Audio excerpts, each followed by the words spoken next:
नमस्कार, मैं हूं अंकुर। आप देख रहे हैं सत्य हिंदी। एक नजर अब तक की सुर्खियों पर। जम्मू कश्मीर बीजेपी नेता जहां जैब सिरवाल ने शुक्रवार को पार्टी से इस्तीफा देने की चेतावनी दी। उन्होंने कहा कि यूपी के मुख्यमंत्री योगी आदित्यनाथ के बयान और राज्य की पुलिस की कार्रवाई मुसलमानों के खिलाफ पक्षपातपूर्ण और अस्वीकार्य है। सिरवाल ने अपने बयान में कहा कि उत्तर प्रदेश की मौजूदा स्थिति प्रधानमंत्री मोदी के नारे सबका साथ, सबका विकास, सबका विश्वास के बिल्कुल खिलाफ है। उन्होंने आरोप लगाया कि वहां बेबुनियाद कानूनी कार्रवाई, सख्त दमन और समुदाय को बांटने वाली बयानबाजी हो रही है। उन्होंने कहा कि जांच निष्पक्ष होनी चाहिए। अगर दोषी कोई भी हो तो कार्रवाई सिर्फ एक समुदाय पर केंद्रित नहीं होनी चाहिए। पीटीआई से बातचीत में सिरवाल ने कहा कि अगर पार्टी ने मुसलमानों का भरोसा बहाल करने के लिए कदम नहीं उठाए तो उन्हें इस्तीफा देना पड़ेगा। बता दें, कानपुर में 4 सितंबर को ईद मिलादुन नबी के जुलूस के दौरान आई लव मोहम्मद के बैनर लगाने पर 24 लोगों के खिलाफ एफआईआर दर्ज की गई। 26 सितंबर को बरेली में नमाज के बाद मस्जिद के बाहर ऐसे ही पोस्टरों के कारण झड़प हुई। पुलिस ने कार्रवाई करते हुए 68 लोगों को गिरफ्तार कर लिया, जिसमें एक मौलवी भी शामिल है। सीएम योगी आदित्यनाथ ने भी कड़ी कार्रवाई करने की चेतावनी दी। बरेली में आई लव मोहम्मद पोस्टर विवाद के एक हफ्ते बाद हालात फिर से तनावपूर्ण हुए हैं। प्रशासन ने एहतियात के तौर पर जिले में इंटरनेट सेवाएं अगले 48 घंटे के लिए और बंद कर दी हैं। प्रशासन को संदेह है कि महिलाएं और बच्चों का इस्तेमाल कर अफवाह फैलाने या प्रदर्शन कराने की कोशिश हो सकती है। वहीं ऑल इंडिया तंजीम उलेमा इस्लाम के महासचिव मौलाना शहाबुद्दीन रजवी ने लोगों से अमन बनाए रखने की अपील की। उन्होंने कहा कि नमाज के बाद सीधे घर या काम पर जाएं, किसी भी तरह की भीड़ का हिस्सा ना बने। मस्जिदों के इमाम अपने बयान में शांति की अपील करें। युवाओं को उकसावे से बचने की समझ दी जाए।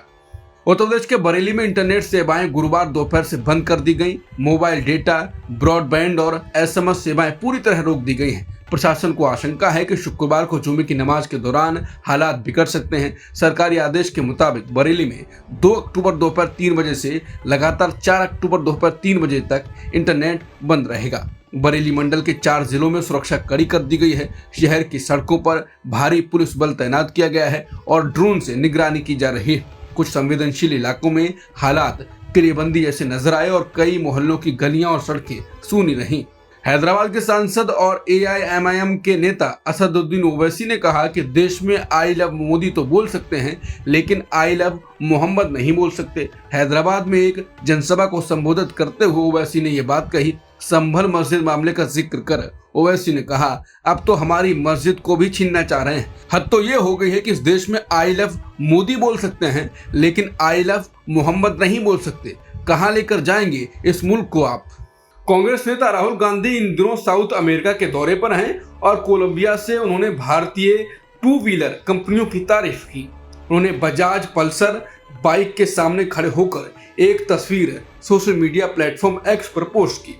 राहुल गांधी ने लिखा कि कोलंबिया में बजाज, हीरो और टीवीएस को इतना सफल देखकर गर्व होता है। ये साबित करता है कि भारतीय कंपनियां क्रोनी कैपिटलिज्म नहीं बल्कि इनोवेशन के दम पर जी सकती हैं। कोलंबिया के EIA यूनिवर्सिटी में आयोजित seminar the future is today में राहुल गांधी ने कहा कि कुछ गिने चुने कारोबारी घरानों के हाथ में पूरी अर्थव्यवस्था नहीं सौंपी जानी चाहिए। उन्होंने चीन की तुलना में भारत की विविधता और मजबूती पर जोर देते हुए कहा कि भारत की आध्यात्मिक सोच और पुरानी परंपराएं दुनिया के लिए मायने रखती हैं। सी वोटर के ताजा सर्वे के अनुसार राहुल गांधी धीरे धीरे बीजेपी के लिए सिरदर्द बनते जा रहे हैं। ताजा सर्वे के मुताबिक इस बार प्रधानमंत्री मोदी को 52% समर्थन मिला है, जबकि राहुल गांधी को 41%। जबकि जून महीने में यह गैप 21% था, यानी पीएम मोदी 57% पर थे और राहुल गांधी 36% पर थे।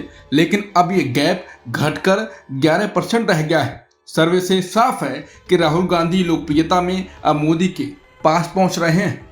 सी वोटर के ताजा सर्वे के अनुसार बिहार में अगले मुख्यमंत्री के तेजस्वी यादव सबसे पसंदीदा उम्मीदवार बने हुए हैं। सर्वे में लगभग 35% लोगों ने तेजस्वी यादव को अगला मुख्यमंत्री बनने के लिए चुना है। हालांकि ये फरवरी से मुकाबले 5% कम है। वहीं वर्तमान मुख्यमंत्री नीतीश कुमार को लोकप्रियता उतार चढ़ाव भरी रही है। सर्वे में उन्हें तीसरा सबसे पसंदीदा उम्मीदवार बताया गया है। लगभग 16% लोगों ने नीतीश कुमार को अगले मुख्यमंत्री के लिए चुना है। सर्वे में एक आश्चर्यजनक बात यह भी सामने आई है कि राजनीतिक रणनीतिकार से नेता बने प्रशांत किशोर की लोकप्रियता तेजी से बढ़ी है।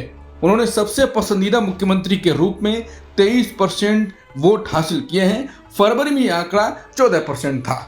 बिहार विधानसभा चुनाव से पहले मुख्यमंत्री नीतीश कुमार ने महिलाओं को बड़ा तोहफा दिया। शुक्रवार को उन्होंने मुख्यमंत्री महिला रोजगार योजना के तहत राज्य की 25 लाख महिलाओं के बैंक खातों में कुल 2500 करोड़ रुपए ट्रांसफर किए। हर महिला को 10,000 की आर्थिक सहायता दी गई है। इस कार्यक्रम का आयोजन पटना स्थित मुख्यमंत्री कार्यालय में किया गया, जहां डिप्टी सीएम सम्राट चौधरी और विजय कुमार सिन्हा भी मौजूद रहे। बता दें, इससे पहले 26 सितंबर को प्रधानमंत्री मोदी ने भी 75 लाख महिलाओं के खातों में 7,500 करोड़ रुपए की राशि वीडियो कॉन्फ्रेंसिंग के जरिए भेजी थी। राजनीतिक विश्लेषक मानते हैं कि महिलाओं को दी जा रही ये आर्थिक मदद चुनावी रणनीति का बड़ा हिस्सा हो सकती है। पिछले दिनों लद्दाख में जेनजी प्रोटेस्ट और हिंसा के बाद गिरफ्तार किए गए सोनम वांगचुक की पत्नी गीतांजलि आंगमो ने सुप्रीम कोर्ट का रुख किया है। उन्होंने वांगचुक की गिरफ्तारी को चुनौती दी है। गीतांजलि आंगमो ने उनकी तत्काल रिहाई की मांग की।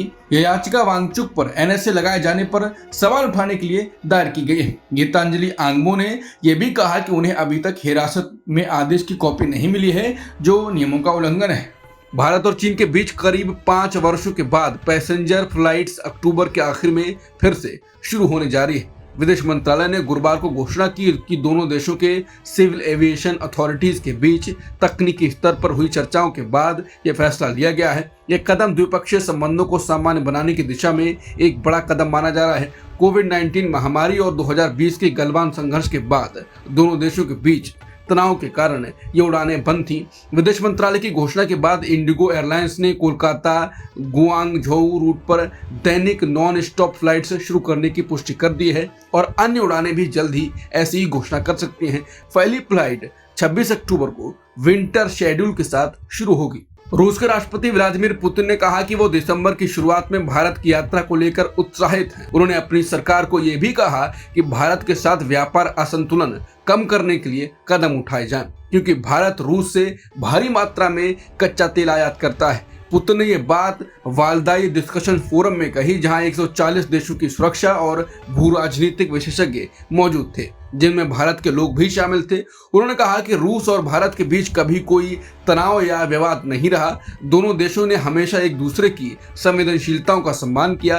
पुतिन ने याद दिलाया कि सोवियत संघ के समय से ही भारत और रूस के संबंध विशेष रहे हैं, खासकर जब भारत आजादी की लड़ाई लड़ रहा था। उन्होंने कहा कि भारत उस दोस्ती को अभी भी याद रखता है और रूस उसकी कद्र करता है। पुतिन ने प्रधानमंत्री मोदी को अपना मित्र बताया और कहा कि उनके साथ बातचीत में भरोसा और सहजता होती है। रूस के राष्ट्रपति व्लादिमीर पुतिन ने गुरुवार को अमेरिका की उस कोशिश की आलोचना की जिसमें भारत और चीन पर दबाव डाला जा रहा है कि वो रूस से ऊर्जा खरीद कम करें। पुतिन ने चेतावनी दी कि अगर ऐसी दखलंदाजी जारी रही तो इसका उल्टा असर हो सकता है और पूरी दुनिया की अर्थव्यवस्था को नुकसान होगा।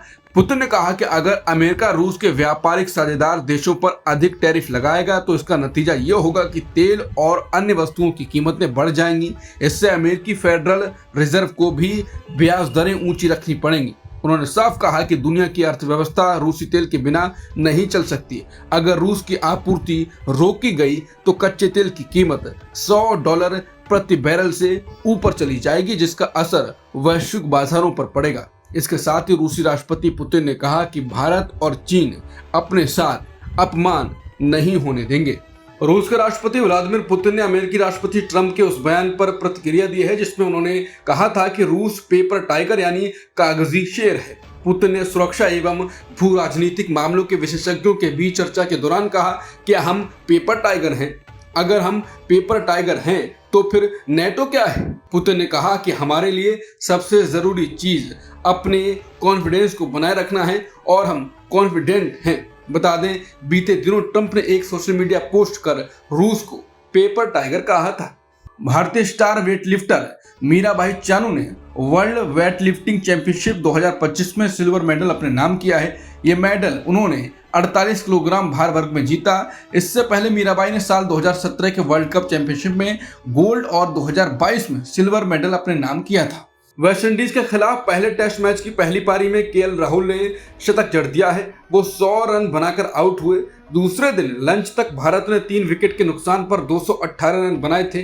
कप्तान शुभमन गिल अर्धशतक बनाकर रोस्टन चेज की गेंद पर एलबीडब्ल्यू हुए। लंच के तुरंत बाद केएल राहुल ने अपना विकेट गंवा दिया।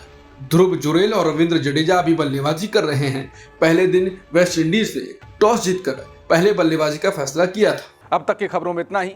बाकी खबरों के लिए बने रहिए सत्यहिंदी.com के साथ। Copyright disclaimer under Section 107 of the Copyright Act 1976. Allowance is made for fair use for purposes such as criticism, comment, news reporting, scholarship, and research. Fair use is a use permitted by copyright statute that might otherwise be infringing.